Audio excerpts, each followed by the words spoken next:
Hi friends, ಹೇಗಿದ್ದೀರಾ? ಎಲ್ಲ ಚೆನ್ನಾಗಿದ್ದೀರಾ ಅಂತ ಅಂದ್ಕೊಳ್ತೀನಿ. ವರ್ಣಿಕಾ ಅಡುಗೆ ಮನೆಗೆ ಸ್ವಾಗತ. ಇನ್ನೇನು ಮಳೆಗಾಲ ಶುರುವಾಗಿದೆ. ಮಳೆಗಾಲ ಶುರುವಾಗ್ತಿದ್ದಂಗೆ ಮಾರ್ಕೆಟಲ್ಲಿ ಎಲ್ಲಿ ನೋಡಿದ್ರೂ ಕರ್ಚಿಕಾಯಿನೇ ಇರುತ್ತೆ. ಇವತ್ತಿನ ವಿಡಿಯೋದಲ್ಲಿ ತುಂಬಾ ರುಚಿಯಾಗಿರುವಂತಹ ಕರ್ಚಿಕಾಯಿ ರೆಸಿಪಿನ ಯಾವ ರೀತಿ ಮಾಡೋದು ಅಂತ ನೋಡೋಣ. ಈ ಕರ್ಚಿಕಾಯಿ ಪಲ್ಯ ಜೋಳದ ರೊಟ್ಟಿ ಜೊತೆ ಅಂತೂ ತುಂಬಾ ರುಚಿಯಾಗಿರುತ್ತೆ ಅಂತಲೇ ಹೇಳ್ಬೋದು. ಹಾಗಾದರೆ ಬನ್ನಿ ತಡ ಮಾಡದೆ ರೆಸಿಪಿನ ಶುರು ಮಾಡೋಣ. ಇದನ್ನು ಮಾಡಲಿಕ್ಕೆ ಮೊದಲು ನಾನಿಲ್ಲಿ ಒಂದು ಪ್ಯಾನ್ಗೆ 1/4 kg ಆಗುವಷ್ಟು ಕರ್ಚಿಕಾಯಿನ ಹಾಕ್ಕೊಳ್ತಾ ಇದ್ದೀನಿ. ಕರ್ಚಿಕಾಯಿನ ಚೆನ್ನಾಗಿ ಬಿಡಿಸಿ ಒಂದು 2ರಿಂದ 3 ಸಾರ್ತಿ ಈ ರೀತಿಯಾಗಿ ಚೆನ್ನಾಗಿ ತೊಳೆದು ಹಾಕ್ಕೊಳ್ಳಿ. ಸ್ವಲ್ಪ ಮಣ್ಣು ಥರ ಇರುತ್ತೆ ನೋಡಿ, ಹಾಗಾಗಿ ಚೆನ್ನಾಗಿ ಇದನ್ನು ತೊಳ್ಕೊಂಡು ತಗೊಳ್ಬೇಕು. ಇವಾಗ ನಾನಿಲ್ಲಿ ಹಾಗೆ ಇದನ್ನು ಹುರ್ಕೊಳ್ತಾ ಇದ್ದೀನಿ. ಮೊದಲು ಇದರಲ್ಲಿರುವಂಥ ನೀರಿನಂಶ ಎಲ್ಲ ಹೋಗೋವರೆಗೂ ಹಾಗೆ ಇದನ್ನು ಹುರ್ಕೊಳ್ಬೇಕು. ಅದಾದಮೇಲೆ ಎಣ್ಣೆನ ಹಾಕ್ಕೊಂಡು ಹುರ್ಕೊಳ್ಳೋಣ. ಈ ಕರ್ಚಿಕಾಯಿ ಪಲ್ಯ ಮಾಡಲಿಕ್ಕೆ ಜಾಸ್ತಿ ಇಂಗ್ರೀಡಿಯೆಂಟ್ಸ್ ಏನು ಬೇಕಾಗೋದಿಲ್ಲ. ತುಂಬಾ ಸಿಂಪಲ್ಲಾಗಿ ಈಸಿಯಾಗಿ ನೀವು ಇದನ್ನು ಮಾಡ್ಕೊಳ್ಬೋದು, ಚೆನ್ನಾಗಿರುತ್ತೆ.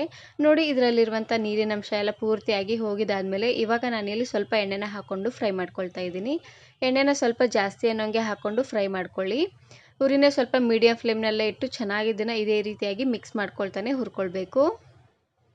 ಇದು ಸ್ವಲ್ಪ ಹಸಿ ಬಿಸಿ ಇದ್ರೂ ಚೆನ್ನಾಗಿರೋದಿಲ್ಲ, ಸ್ವಲ್ಪ ವಿಸ ವಿಸ ಥರ ಅನಿಸ್ಬಿಡುತ್ತೆ. ಹಾಗಾಗಿ ಎಣ್ಣೆನ ಸ್ವಲ್ಪ ಜಾಸ್ತಿ ಅನ್ನೋಂಗೆ ಹಾಕ್ಕೊಳ್ಳಿ. ಪೂರ್ತಿ ಕರ್ಚಿಕಾಯಿ ಎಲ್ಲ ಚೆನ್ನಾಗಿ ಎಣ್ಣೆಲೇ ಫ್ರೈ ಮಾಡ್ಕೊಳ್ಬೇಕು ನೋಡಿ. ಹಾಗಾಗಿ ನೋಡಿ, ಈ ರೀತಿಯಾಗಿ ಚೆನ್ನಾಗಿದು ಫ್ರೈ ಆದಮೇಲೆ ಇವಾಗ ನಾನಿಲ್ಲಿ ಉಳಿದಿರುವಂತಹ ಪದಾರ್ಥನ ಹಾಕ್ಕೊಳ್ತಾ ಇದ್ದೀನಿ.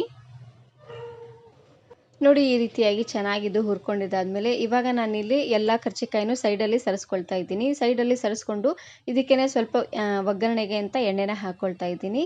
ಇದರಲ್ಲಿ ಆಲ್ರೆಡಿ ಎಣ್ಣೆ ಇದೆ, ಸ್ವಲ್ಪ ಎಣ್ಣೆನ ಹಾಕ್ಕೊಳ್ತಾ ಇದ್ದೀನಿ. 1 ಚಮಚ ಆಗುವಷ್ಟು ಎಣ್ಣೆನ ಹಾಕ್ಕೊಂಡ್ರೆ ಸಾಕಾಗುತ್ತೆ. ನೋಡಿ, ಎಣ್ಣೆ ಹಾಕ್ಕೊಂಡಾದ್ಮೇಲೆ 1 ಗಡ್ಡೆ ಆಗುವಷ್ಟು ಬೆಳ್ಳುಳ್ಳಿನ ಜಜ್ಜಿ ಹಾಕ್ಕೊಳ್ತಾ ಇದ್ದೀನಿ. ಬೆಳ್ಳುಳ್ಳಿನ ಸ್ವಲ್ಪ ಜಾಸ್ತಿ ಅನ್ನೋಂಗೆ ಹಾಕ್ಕೊಳ್ಳಿ, ರುಚಿ ಅಂತೂ ತುಂಬಾ ಚೆನ್ನಾಗಿ ಬರುತ್ತೆ. ಇದಕ್ಕೆ ಕೆಲವೊಬ್ಬರು ಈರುಳ್ಳಿನ ಹಾಕ್ಕೊಳ್ತಾರೆ. ಈರುಳ್ಳಿ ಹಾಕಿದ್ರೆ ಸ್ವಲ್ಪ ಸ್ವೀಟಾಗಿ ಬರುತ್ತೆ, ಹಾಗಾಗಿ ಈ ರೀತಿಯಾಗಿ ಬೆಳ್ಳುಳ್ಳಿನ ಹಾಕ್ಕೊಂಡು ಮಾಡ್ಕೊಳ್ಳಿ, ಚೆನ್ನಾಗಿರುತ್ತೆ.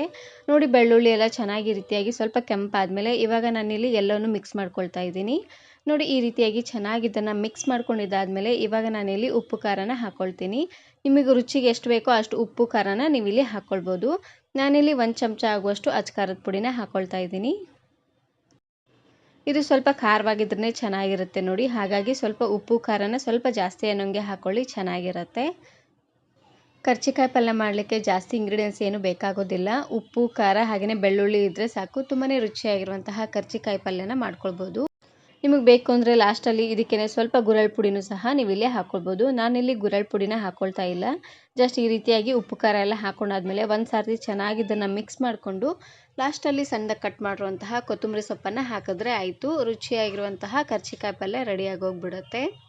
ಒಂದು ಸಾರ್ತಿ ಈ ರೀತಿಯಾಗಿ ಕರ್ಚಿಕಾಯಿ ಪಲ್ಯನ ಮಾಡ್ಕೊಂಡು ನೋಡಿ, ತುಂಬಾ ರುಚಿಯಾಗಿರುತ್ತೆ. 1 ರೊಟ್ಟಿ ತಿನ್ನೋರು 4 ರೊಟ್ಟಿ ತಿಂತಾರೆ, ಅಷ್ಟು ರುಚಿಯಾಗಿರುತ್ತೆ ಅಂತಲೇ ಹೇಳ್ಬೋದು ಕರ್ಚಿಕಾಯಿ ಪಲ್ಯ. ಈ ವಿಡಿಯೋ ಇಷ್ಟ ಆದರೆ ಈಗಲೇ ಒಂದು ಲೈಕ್ ಬಟನನ್ನು ಕ್ಲಿಕ್ ಮಾಡಿ, ಫ್ರೆಂಡ್ಸ್ ಆ್ಯಂಡ್ ಫ್ಯಾಮಿಲಿ ಜೊತೆಗೆ ಶೇರ್ ಮಾಡಿ. ಹಾಗೆಯೇ ಮತ್ತಷ್ಟು ಹೊಸ ರೆಸಿಪಿಗಾಗಿ ವರ್ಣಿಕಾ ಅಡುಗೆ ಮನೆ ಯೂಟ್ಯೂಬ್ ಚಾನಲನ್ನು ಸಬ್ಸ್ಕ್ರೈಬ್ ಮಾಡ್ಕೊಳ್ಳಿ. Thanks for watching.